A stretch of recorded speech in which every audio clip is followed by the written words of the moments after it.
Welcome to We Are DB. I am Brenton, and I'm joined by Danielle and Jessica. Hey. Hello. Thanks again for joining us this week as we count up the IMDb's best movies of all time and discuss some of the greatest films you mightn't ever have seen. This week, rated as number 45 on the Internet Movie Database by millions of film lovers from around the world is The Departed.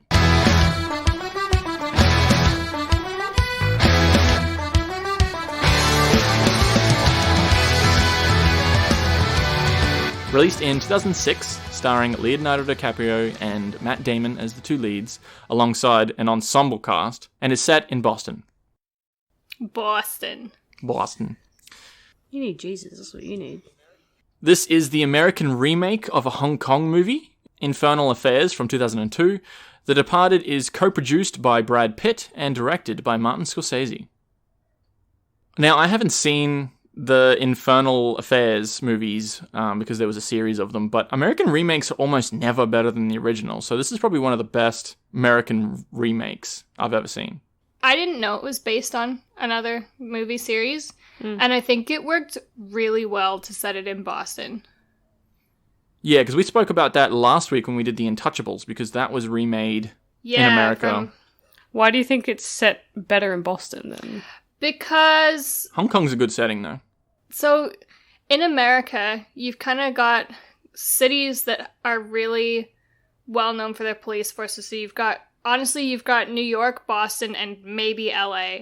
And I think Boston's kind of unique because they're so entrenched with culturalism and history in a way that's different to New York because it's so metropolitan that it kind of creates this really good fabric to base this on because you're going to have connections in that city because it's a smaller city. Everybody's Irish in that city. Yeah, don't you think it's more the fact that, like, those three cities that you've named, New York, Boston, LA, are well known for their, like, corruption in the police forces as well? So, like, this whole movie is based around corruption and crime. Point. So, like, I think that's more fitting than... I just think, like, if you were going to choose between Boston and New York, I liked Boston better as a pick for this one. Just because...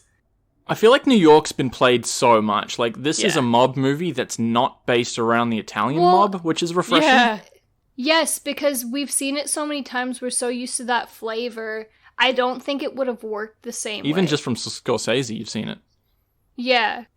I don't know. It just felt like a really good fit to me. I hope I articulated that well. Yeah, the setting. Yeah. Yeah. So this movie won 4 Oscars, including Best Picture that year. Really? And Scorsese has been nominated for 15 Oscars over his career, 9 of them for Best Director on 9 different movies. And this was Scorsese's only win. He won Best Director. Really? Yeah, which is surprising. Do you know some of the other nominations that, like, you think personally he probably should have won or are more highly regarded?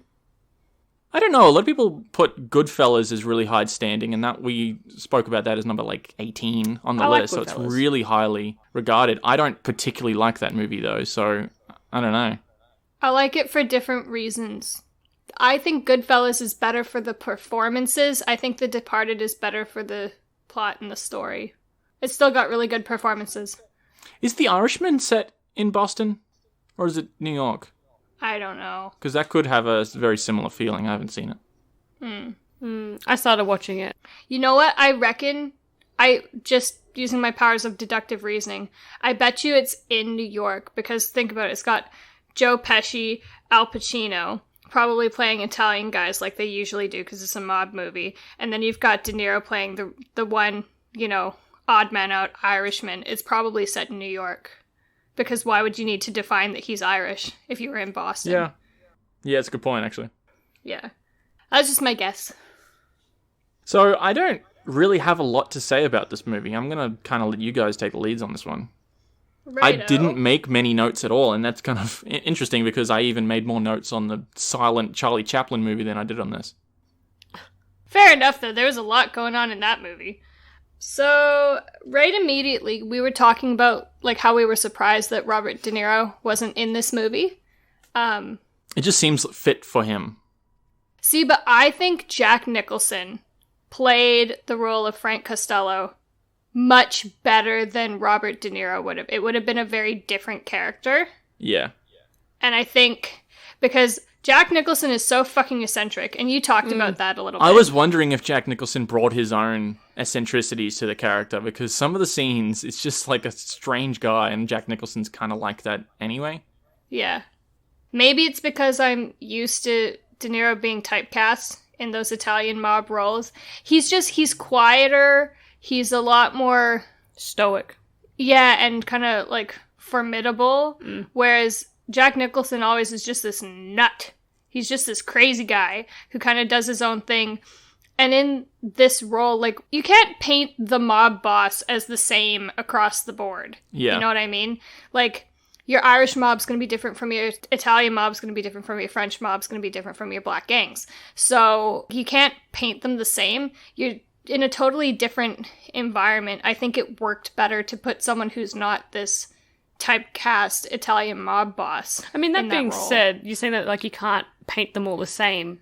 But, like, even in those 4 categories that you listed, regardless, you'll always have a movie where someone is very similar to the character of Jack Nicholson, where they're a little bit erratic and they're a little bit, like, unreasonable and irrational and things like that, where they're quite, like, they don't think through the plan, they act first, think later. Yeah. Like, well, we had a bit of a discussion on the episode on Leon the Professional, because Gary Oldman is very eccentric in that, and he's kind of the bad guy, double agent kind of character. And we spoke about why is the guy in power always the crazy one?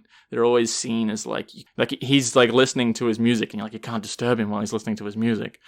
And basically we came back to like power, I guess, is one of the main reasons, is like you can sort of get away with anything. And access to drugs also helps. Yeah. I want to see, I mean, you don't really see a lot of, if you flip the switch, like chief of police or like captains or things like that play that eccentric, like, irrational role. And I think that would be really interesting. It's kind of interesting to see, like, Alec Baldwin, because he's kind of doing that in this as the captain. Yeah. I'm just thinking about that line. What do he say? He's like, are you one of those fitness freaks? Fuck you. Yeah, he speaks so fast in that. He's like, do you want to go for a cigarette? You don't smoke? You're one of those fitness freaks? Go fuck yourself. Yeah. That was funny. There's such a massive cast in this. Like, they spent half of this movie's budget just paying the actors. Wow. Matt Damon's character really annoys me, though. I think Matt Damon, like, if I watch too much of Matt Damon, it annoys me anyway. Like, his mannerisms and his, like, there are roles that he does that are, like, absolutely fantastic. Like, for instance, him in Saving Private Ryan, although it's towards the end, like, that kind of, his dynamic in that role, like, I can support, or, like, Good Will Hunting or things like that. But to him in this role, oh, for fuck's sake, like, just shut up. Like, you just annoy the shit out of me. I can't put my finger on it, but I know what you're talking about. Yeah. Like, I'm trying to figure out, like, what is it I don't know if it's his face or the way that I think it might actually be his voice. I don't know. His face and his voice together is too much. And part of that in this role is that he's so fucking cocky. Oh, yeah. He's very arrogant. Yeah. Which you would be, because he's basically untouchable, you know? And he's hoodwinked everybody. Yeah. Yeah. No, I can see that. I think all of the characters that are portrayed, like, no one in this is, like, purely good or purely bad. Everyone is rough. But they're all good at what they do. Even, like, Alec Baldwin, he's good at doing his job. He's a good captain, but fuck, he's rough. So even Mark Wahlberg, I think he's good at what he does, even though everyone in this has a good and bad side. And I kind of like that. There's no real standout villain. Because even the guys who are on the good side are kind of villainous at times. I love Mark Wahlberg in this. I love Mark Wahlberg. He's kind of perfect just for about it. in anything I see. He's such a prick. I feel like I've seen him in this role like 100 million times, and he plays it so well. Mm-hmm. Yeah. Well, that's because that was his life, wasn't it? Like, he has a criminal record, doesn't he? Does he? Mark Wahlberg, I'm sure. I'm pretty sure. Did we watch another mob movie recently, Brenton? Probably. What were we watching that we then watched that YouTube video about that? I don't think we watched something to watch that. It was him playing Mafia. Yeah, I feel like we were talking about something, about a movie about that. You said you wanted to see what a mob guy thought of the Godfather scenes. Yeah. That was pretty cool. So BuzzFeed got this former mob boss to do interviews, and he played, like, mafia video games and, like, talked about how realistic they were, and then he talked about, like, how realistic representations of the mafia in movies were. It was actually pretty interesting. I like how he said that Joe Pesci is, like, the most accurate character in any mob movie, the way he plays them in, like, Goodfellas and Casino. Which really surprised me because he's, like, so hot. You know, like, he's not... He's hot-headed, not yeah. good, like, yes, yeah. He's so hot, Joe Pesci. I know, you should have seen my face. I was like, what? Back to why Mark Wahlberg plays those roles so well. It's like, so the Wikipedia page says that from the ages of 15 to 21, Mark Wahlberg allegedly engaged in a lot of violent and racially motivated acts.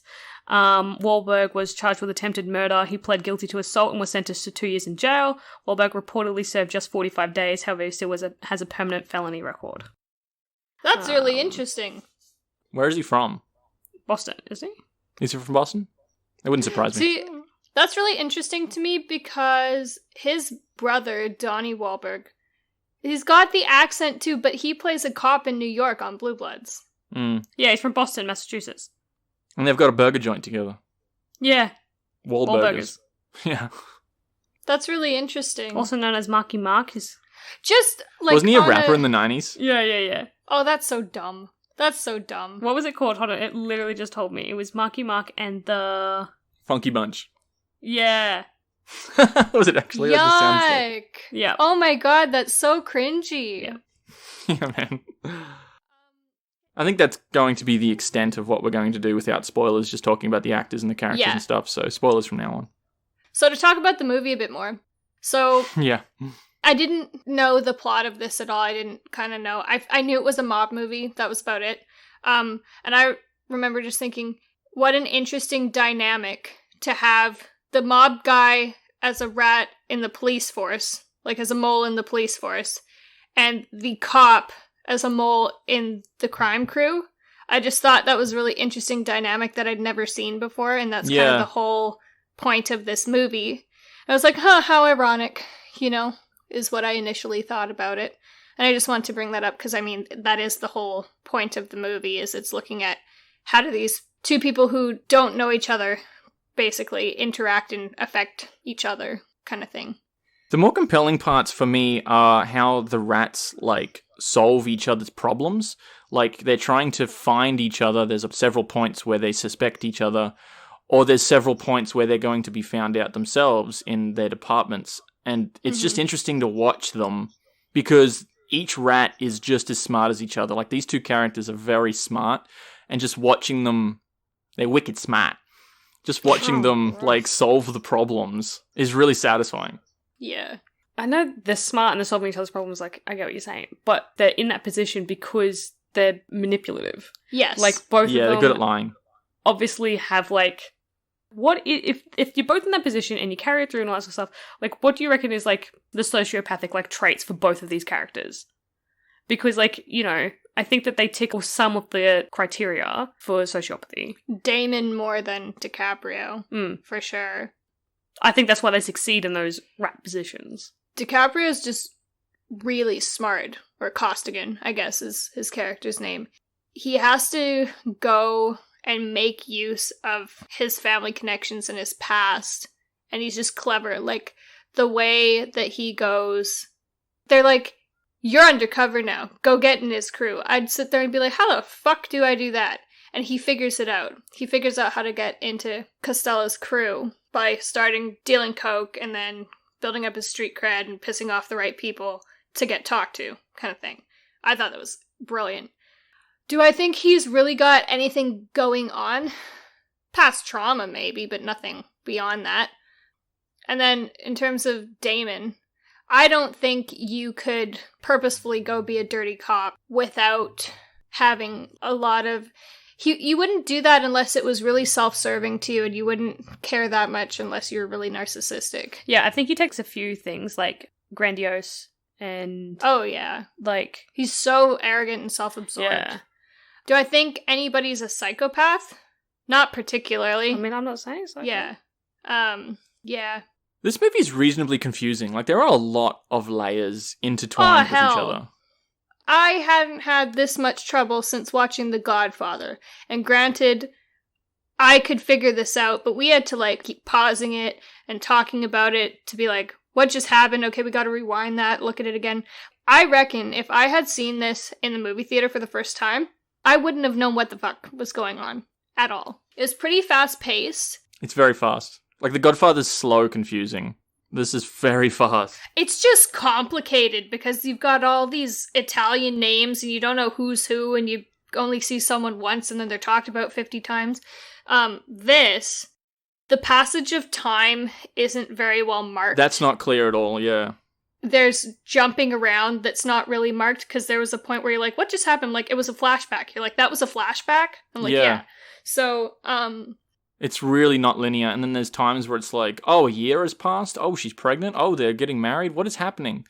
Like, it's really not clear because, you know what would have helped is if they had, like, snow or, you know, because you saw that in The Pianist. The time was jumping all over the place there, but it says, oh, there's a timestamp, it says it's April, and then the next scene, it sort of shows you it's snow, it's Christmas. I'm like, okay, I can understand the time here.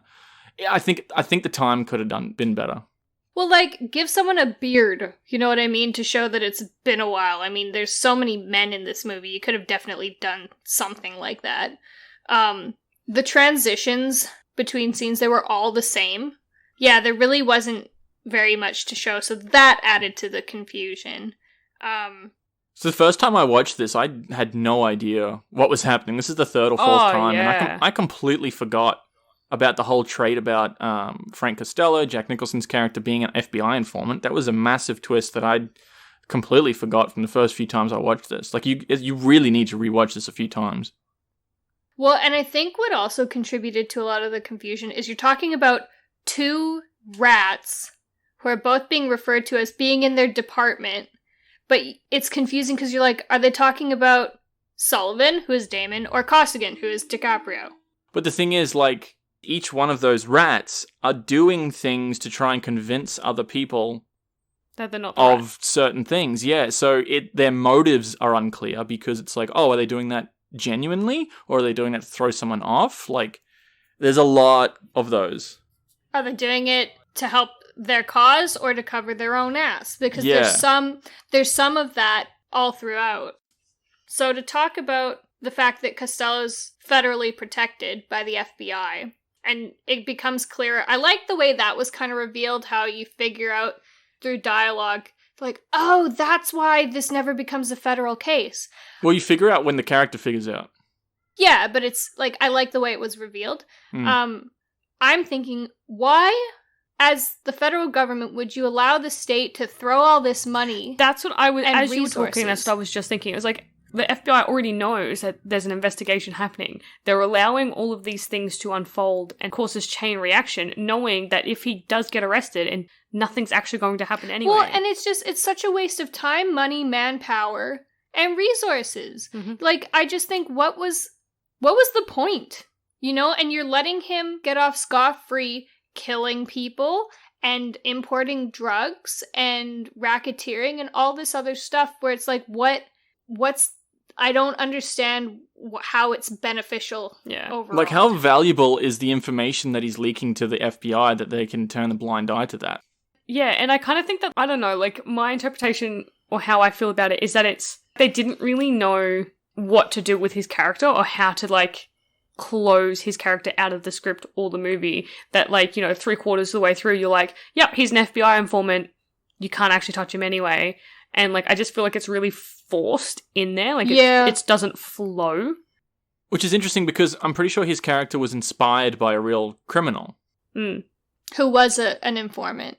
Yeah.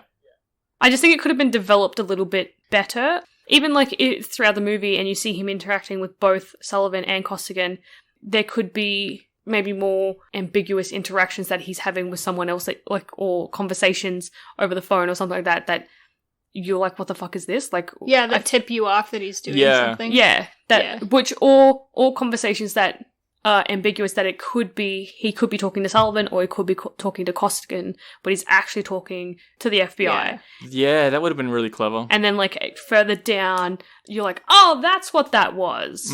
Yeah, whereas it's just kind of it does feel tacked on at the end. And the only thing you see is those photos with him talking to the Fed guy who's in the department. And he dies anyway. SIU? Special Investigations Unit, yeah. Yeah. He dies anyway in the end. Yeah. And it was so personal, the way he died. And I just feel like, honestly, if he knew he was being investigated, he could have just, like, picked up the phone, arranged a meeting, or, like, done something, and it's been like, yeah, this is what's happening, can you shut it down? Yeah. And, like, if the information that he is providing the FBI is of high importance, then that investigation would have been closed from the police. It just didn't make a lot of sense to me. That whole line of the plot. It just didn't make logical sense. Yeah. No, I see what you're saying, that it feels like an afterthought. Yeah. Because don't they specifically say that, like, we want him alive, not dead? Yeah, and then by the end, they just, like, go out for a shootout, which much, hasn't been their approach the entire movie. Like, they've been trying to get intel, and they quite want methodical. to get... Yeah, they tried, like he says, we're trying to paint a bigger picture here. We're trying to create a case against him. And by the end, they just go in there guns blazing and kill everyone, including Costello. I'm like, oh, okay. It's like the movie needs its token shootout. Yeah. Yeah. Which I much prefer movies. There's time and place. In something like this, you could have done it. You can make it interesting without it being action-packed. You know what I mean? Like, on a totally tangent, Spotlight. Have you seen Spotlight? I don't think so. Okay. It's all dialogue and development and politics, and it is one of the most interesting movies I've ever seen. If it wasn't done right, it could be so boring, because, like, physically nothing happens. But it's so interesting and engaging, and I think you could have brought more of that into this. It didn't need to be your guns and drugs mob movie. It's a good movie, The Departed, but again, if you look at the characters, or the actors that are in it, you got Mark Wahlberg, Matt Damon, Leonardo DiCaprio, and Jack Nicholson, who are all, you know, quite well known for those high violent films and roles. So this film is targeted for those people that are fans of those actors. So it's not necessarily targeted for it to be like a critical thinking film. It's for the sole purpose. It's like, we're just going to put some guns and some blood and do things that don't actually make fucking sense, and people are going to come to it because of the actors that we have in it. It's like not a film that you would walk away necessarily be like, fuck, that was a good movie and I'm so glad I went and saw it. Because again, we pointed out earlier, it's quite like confusing. Well, I think a better example of that is sort of like what you were saying is seen in like Tarantino movies, because he's very good at dialogue. He's written some of the best dialogue, and he's the king. He, almost every one of his movies, there's always a shootout that ends up killing everybody. It happens in every one of his movies, and I think it's constructed better. It's a nice balance of tense dialogue and action, because there's a very Tarantino-esque sort of ending to this, where there is a shootout and no one survives. Actually, there's a couple. It does kind of feel very abrupt, because, like... It is abrupt. Everyone dies in, like, 10 minutes. Yeah. Again, forced. Yeah. Yeah. Which is surprising for a 2.5-hour movie. Yeah. On the one hand, I appreciate it because, like, I wasn't expecting Leo to die. And then he did, and I'm like, well, I guess that's just kind of the way it is. You get shot, you're dead. Nobody's expecting it, so it's, like, abrupt. So on the one hand, I appreciated it. But then you see... Like, it just keeps happening. Like, there's so many people. It feels like unresolved. Yeah, it's just like, oh, we gotta end the movie now, bang. Yeah. I do think that very last scene is very satisfying, because I don't want Damon to get away. Like, I'm glad that even though Mark Wahlberg is an irritating prick, he's like, no, fuck you. You took down my captain. You took down this whole thing, you know? So he was waiting for him in his apartment. I think it's a very satisfying ending, that part of it. I would have rather he got caught. Personally. Damon? Yeah. No, but I feel like there's so many holes and there's so many leaks, he would have weaseled his way out and he would have been living on a fucking beach in Tahiti in the next 18 months. Like, it's more satisfying that after he killed everyone in that elevator scene, no, you should be killed as well. I have a couple of questions, though. A, what do we think that the information that Jack Nicholson's character is actually providing that keeps him from being, like, extradited or whatever? It's probably information about other crime syndicates. Yeah, I would be interested to look into what the actual guy was giving. And if you're going to base it on an actual guy on this loose thread that he was also an FBI informant, lean into the real side, you know, show the actual character. if his character was largely based off that particular person, there's no real referencing. Yeah. Other than, oh, this is an interesting trope that solves our problem. Let's just go with that. Yeah. Yeah. B, my question is, if Mark Wahlberg and the other gentleman, can't remember his name. Martin Sheen, the old guy? Yeah. Yep. If they're the only two people that actually know that Costigan is actually a police officer, and then they both end up dying, don't they? How does Matt Damon find out that he's a cop? Because he doesn't exist via his So what Social happened Security. is that when he kills Costello, so Jack Nicholson's character, he gets the phone, Mhm. and it's ringing. Mhm. And it's Costigan on the other line. So he's got him from two angles because he's got Queenan's phone, who's the police captain, and he's got Costello's phone. So he's able to talk to him, and he's like, it's over now. Like, you know that Costello's dead. You know that Captain's dead. Like, you don't have to be a cop anymore. Come into the office. And that's when he went into the office. Yeah, that was the first time he actually saw him. But regardless, yeah, that's the first time he sees him, he finds out. But he should have known that he couldn't trust Sullivan because Mark Wahlberg earlier in the movie clearly points out that we're the only two people that know that you are actually a police officer. So he would have been charged with all these crimes anyway. So it's probably better off that he did die. Well, and that's why, like, he's smart, right? Like, he figures it out really quickly. Like, he doesn't trust him right from the very first phone call he gets, like, before everything. He won't listen to him because he's like, I'm Agent Sullivan, I've taken over this unit. Mhm. And he's like, yeah, bullshit. You know, like, he's too smart for that. Mhm. But the next scene, he's in the office anyway. Yeah, because he wants to get paid, because he doesn't... The case is over. It's getting closed. He doesn't have to release any information to get his payment. You know what I mean? Before we move on to wrapping everything up, I want to talk about... I don't even think we get her name, the psychologist. I don't know, actually. They've got to say a name, right? Oh, yeah, I don't know. I didn't think her pick character's up a on bit pointless, hey? Hmm? She could have been not in that movie at all, and it wouldn't have made an impact. No, and it's just... It was so, like... Oh my god, eye roll. Like, a lot of the things. Yeah, do you know what it was?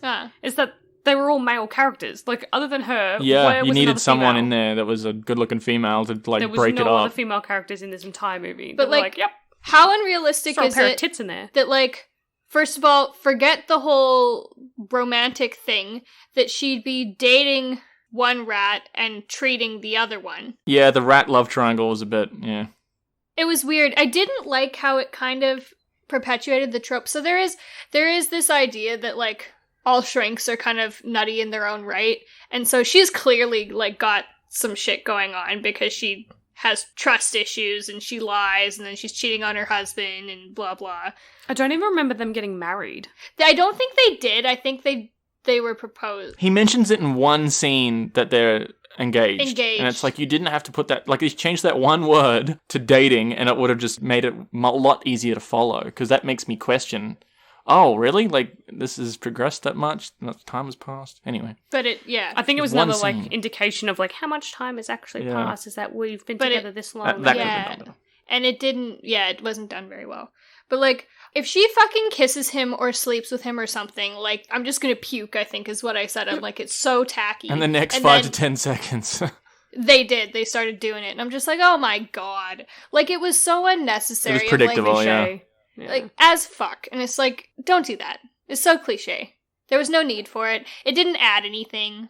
The whole thing was absolutely pointless. It was. And unrealistic. Well, I feel like the reason for her character was to show the downside of the two characters, what they're actually feeling and what they're actually thinking, and she was sort of the audience to sit there and listen to them. Oh, you know, what's actually getting to them, what's actually, you know, worrying them, and... Yeah, their vulnerabilities. Yeah. Yeah. Their vulnerabilities. So instead of them always being on the job, and you don't know what to believe, whenever they're with her, you know that what they're saying is real. And I think you kind of needed an avenue for them to display their actual thoughts and feelings. Otherwise, the whole thing would be like, I don't know what the fuck this character is. But how real is it? Because Costigan's character doesn't even disclose, like, That he's a cop? who he Yeah. is or what he's going through. So I don't really know. I don't really believe it. So that's another thing. She thinks I think that's what they were going for. She thinks he's just an ex-con on probation who's ordered to go see her. Which adds another thing to, like, so you're sleeping with one of your patients who, by the way, is, like, your token bad guy. So it's just, like, all these layers of tacky that I just wasn't for. Mm-hmm. And then, whose kid was it? Probably Damon's. Because it was just a smudge in that ultrasound photo. Yeah, that was not clear physically. I think this is a good movie, but it is flawed. Like, it's not a masterpiece. I think Scorsese even has better movies, let alone better mob movies. Now that we've sat down and talked about it, I'm like, this shouldn't have got Best Picture. Well, I don't know what else it was up against. Okay, so can we have a quick discussion about Red X outside Matt Damon's apartment? Oh, the very last scene where Matt Damon's about to go in his apartment, you see red X's on the carpet.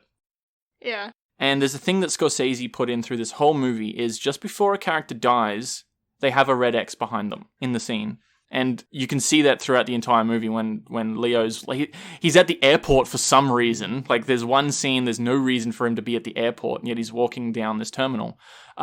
Maybe they put him at the airport literally just so that he could walk past all the X's, and there's all these X's in the background. So there's a lot of subtle meaning behind it, but just because you put those in there as like a wink to the audience doesn't make it great. But he got shot in the elevator and there was no X there. Yeah, I don't know. But there is a point in this movie where everyone has an X behind them except Mark Wahlberg.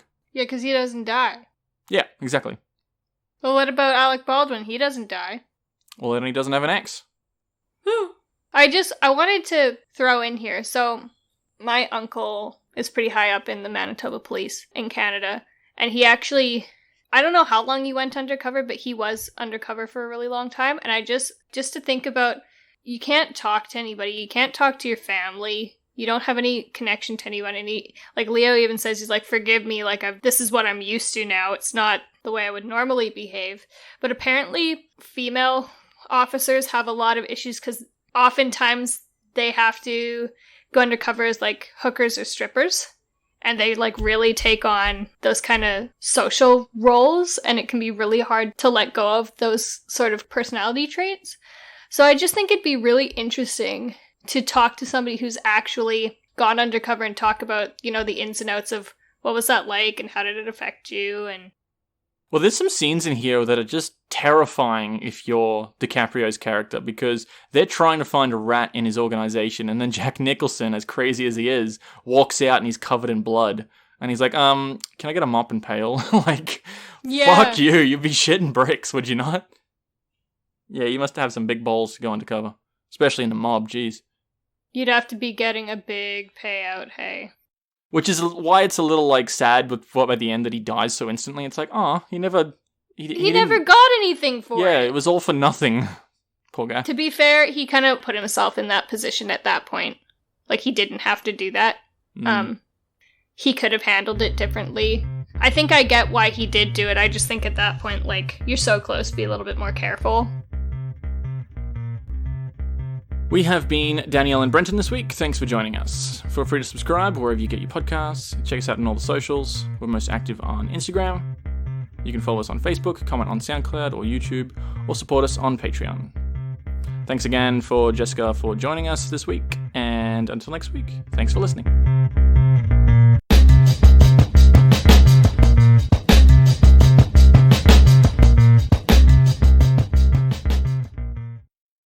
They're wicked smart. Oh, gross.